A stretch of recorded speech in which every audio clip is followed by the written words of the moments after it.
ఏర్పాట్లు కానీ ఫెసిలిటీస్ కానీ ఇవన్నీ చూసినట్టయితే భక్తులు కాస్త ఇబ్బందికరమైన పరిస్థితులు ఉండేవి.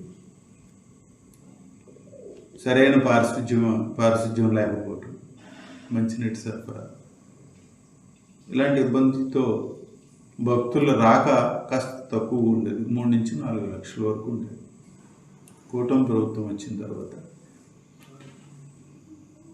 టెంపుల్ టూరిజం, ముఖ్యంగా లక్ష్మీ నరసింహస్వామి వారి కళ్యాణం మీద దృష్టి పెట్టడం జరిగింది. ఇప్పుడు 2026 సంవత్సరంలో కళ్యాణానికి 25వ తారీఖు మొదలవుతుంది. 2వ తారీఖు ఫిబ్రవరి వరకు ఉంటుంది, 9 రోజులు. ఈ కార్యక్రమంలో ఏర్పాట్లన్నీ కూడా వేరే స్థాయిలో చేస్తూ ఉన్నాం.